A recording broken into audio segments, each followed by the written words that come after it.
Hello guys, स्वागत है आप सभी का आपके अपने यूट्यूब चैनल पे। दिस इज यशोदा वर्मा और आज हम करेंगे क्लास 9th का एक्सरसाइज 7.1। चैप्टर का नाम है त्रिभुज और क्वेश्चन नंबर आज हम करने वाले हैं 6। तो चलिए शुरू करते हैं। क्वेश्चन में हमें क्या दिया हुआ है कि ए सी और ए सी क्वेश्चन में हमें दे रखा है त्रिभुज ए बी सी और त्रिभुज ए ई डी, दो त्रिभुज हैं जिसमें ए सी बराबर ए ई है। ठीक है, इस वाले त्रिभुज का ये बराबर है इस वाले त्रिभुज के इसके, और ए बी बराबर ए डी है, मतलब कि इस वाले त्रिभुज का ये बराबर है इस वाले त्रिभुज के इसके। ठीक, और थर्ड वन हमें दे रखा है कि एंगल बी ए डी हमारा इस वाले त्रिभुज में आधा पोर्शन बी ए डी और बराबर है इसके ई ए सी के, मतलब ये एंगल बराबर है इसके, ये एंगल इतना बराबर है इतने के।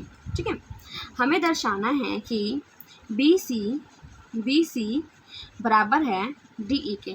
इसका मतलब ये है कि सबसे पहले हमें इसको सर्वांगसम करना है दोनों त्रिभुजों को। जब दोनों त्रिभुज हम सर्वांगसम कर देंगे तो हम सीधे से ये दोनों साइड्स भी इक्वल कर देंगे। तो चलिए शुरू करते हैं। जो दिया हुआ है हमने लिख रखा है, जो हमें दर्शाना है वो भी हमने लिख रखा है। तो क्वेश्चन शुरू करते हैं। त्रिभुज ए बी सी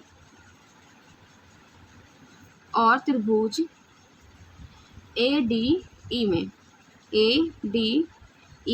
ठीक है, त्रिभुज ए बी सी और त्रिभुज ए डी ई में।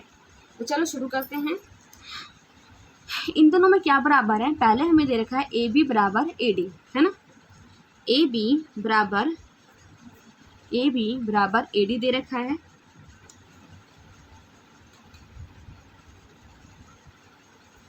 सेकेंड हमें दे रखा है कि एंगल नहीं ले सकते।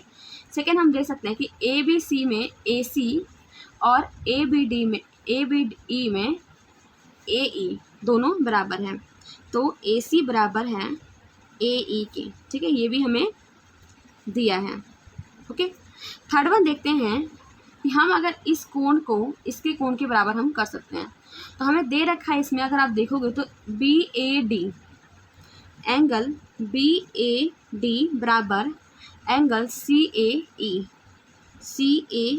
ये हमें दिया हुआ है। B A D angle C A E ये हमें दिया हुआ है, लेकिन हमारा ये किसी भी त्रिभुज का कोण पूरा नहीं बन रहा है, क्योंकि अगर हम इस वाले त्रिभुज को देखते हैं तो इसमें इतना ये छूट रहा है, और अगर इस वाले त्रिभुज में हम देखते हैं तो इसमें भी ये इतना छूट रहा है। तो हम क्या करते हैं कि इस वाले एंगल को दोनों में प्लस कर देते हैं।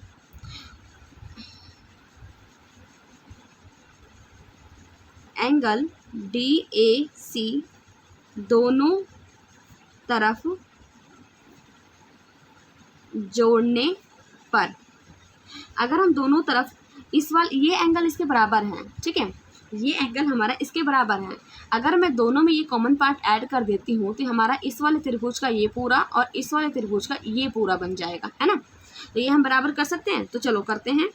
इसमें हम करते हैं angle B A D plus angle D A C बराबर है angle C A E plus angle D A C को। जब हम बी ए डी में ये प्लस करते हैं तो हमारा हो जाएगा एंगल बी ए सी। समझ रहे हो आप? बी ए सी। अगर नहीं समझ आ रहा है तो वीडियो को आप पॉज करके देख सकते हो, ठीक है। और दूसरा हमारा त्रिभुज है सी ए ई में हम डी ए सी जोड़ते हैं, तो हमारे पास ये हो जाएगा पूरा ये एंगल।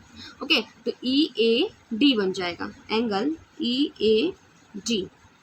ठीक है, ये हो गया बी ए सी और ये हो गया ई ए डी। ओके, तो हमारा ये तीनों, एक हमारा ये हो गया, दूसरा हमारा ये हो गया, तीसरा हमारा ये हो गया, तीन चीज़ हमने बराबर कर दिया। इसका मतलब क्या? त्रिभुज ए बी सी हमारा हो गया सर्वांगसम त्रिभुज ए डी ई के, है ना। ये त्रिभुज हो गया हमारा सर्वांगसम इस वाले त्रिभुज का।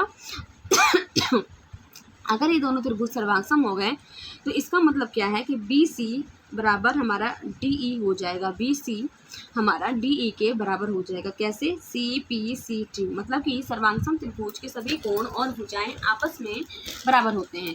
इसी के साथ हमारा ये वीडियो कंप्लीट होता है। मिलते हैं नेक्स्ट वीडियो में। Till then have a nice day.